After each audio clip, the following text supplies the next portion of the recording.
Matthieu, chapitre 21.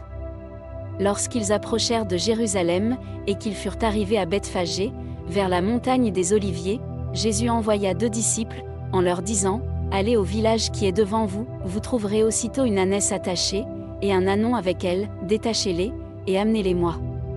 Si quelqu'un vous dit quelque chose, vous répondrez, le Seigneur en a besoin. » Et à l'instant il les laissera aller.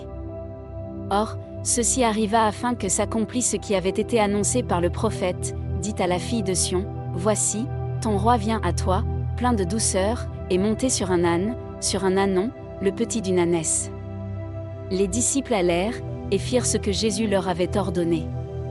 Ils amenèrent l'ânesse et l'ânon, mirent sur eux leurs vêtements, et le firent asseoir dessus. La plupart des gens de la foule étendirent leurs vêtements sur le chemin, d'autres coupèrent des branches d'arbres, et en jonchèrent la route. Ceux qui précédaient et ceux qui suivaient Jésus criaient, « Hosanna au fils de David ! Béni soit celui qui vient au nom du Seigneur! Hosanna dans les lieux très hauts !» Lorsqu'il entra dans Jérusalem, toute la ville fut émue, et l'on disait, « Qui est celui-ci » La foule répondait, « C'est Jésus, le prophète, de Nazareth en Galilée. » Jésus entra dans le temple de Dieu. Il chassa tous ceux qui vendaient et qui achetaient dans le temple, il renversa les tables des changeurs, et les sièges des vendeurs de pigeons. Et il leur dit, « Il est écrit, ma maison sera appelée une maison de prière. Mais vous, vous en faites une caverne de voleurs. » Des aveugles et des boiteux s'approchèrent de lui dans le temple. Et il les guérit. Mais les principaux sacrificateurs et les scribes furent indignés, à la vue des choses merveilleuses qu'il avait faites, et des enfants qui criaient dans le temple, « Hosanna au fils de David !» Ils lui dirent, « Entends-tu ce qu'ils disent ?»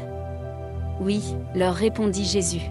« N'avez-vous jamais lu ces paroles, tu as tiré des louanges de la bouche des enfants et de ceux qui sont à la mamelle ?» Et, les ayant laissés, il sortit de la ville pour aller à Béthanie, où il passa la nuit. Le matin, en retournant à la ville, il eut faim.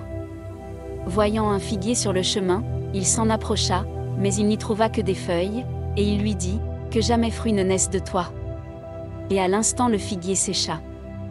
Les disciples, qui virent cela, furent étonnés, et dirent, « Comment ce figuier est-il devenu sec en un instant ?» Jésus leur répondit, « Je vous le dis en vérité, si vous aviez de la foi et que vous ne doutiez point, non seulement vous feriez ce qui a été fait à ce figuier, mais quand vous diriez à cette montagne, ôte-toi de là et jette-toi dans la mer, cela se ferait. Tout ce que vous demanderez avec foi par la prière, vous le recevrez. » Jésus se rendit dans le temple, et, pendant qu'il enseignait, les principaux sacrificateurs et les anciens du peuple vinrent lui dire, « Par quelle autorité fais-tu ces choses, et qui t'a donné cette autorité ?» Jésus leur répondit, « Je vous adresserai aussi une question, et, si vous m'y répondez, je vous dirai par quelle autorité je fais ces choses. Le baptême de Jean, d'où venait-il? Du ciel, ou des hommes? » Mais ils raisonnèrent ainsi entre eux, « Si nous répondons, du ciel, il nous dira, pourquoi donc n'avez-vous pas cru en lui? Et si nous répondons, des hommes, nous avons à craindre la foule, car tous tiennent Jean pour un prophète. » Alors ils répondirent à Jésus, « Nous ne savons. » Et il leur dit à son tour, « Moi non plus, je ne vous dirai pas par quelle autorité je fais ces choses. » Que vous en semble? Un homme avait 2 fils, et, s'adressant au premier, il dit, « Mon enfant, va travailler aujourd'hui dans ma vigne. » Il répondit, « Je ne veux pas. » Ensuite, il se repentit, et il alla. S'adressant à l'autre, il dit la même chose. Et ce fils répondit, « Je veux bien, Seigneur. » Et il n'alla pas. Lequel des 2 a fait la volonté du Père?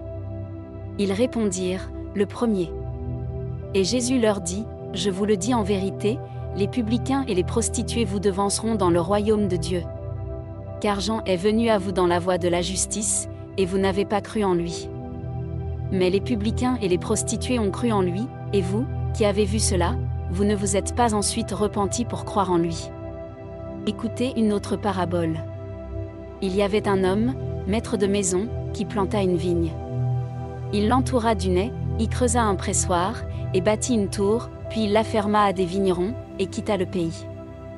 Lorsque le temps de la récolte fut arrivé, il envoya ses serviteurs vers les vignerons, pour recevoir le produit de sa vigne. Les vignerons, s'étant saisis de ses serviteurs, battirent l'un, tuèrent l'autre, et lapidèrent le troisième. Il envoya encore d'autres serviteurs, en plus grand nombre que les premiers, et les vignerons les traitèrent de la même manière.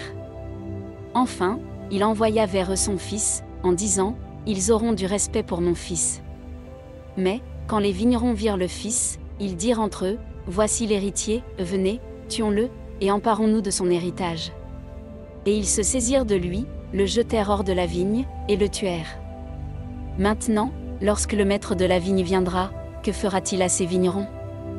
Ils lui répondirent, « Il fera périr misérablement ces misérables, et il affermera la vigne à d'autres vignerons, qui lui en donneront le produit au temps de la récolte. » Jésus leur dit, « N'avez-vous jamais lu dans les Écritures, la pierre qu'ont rejetée ceux qui bâtissaient est devenue la principale de l'angle, c'est du Seigneur que cela est venu, et c'est un prodige à nos yeux?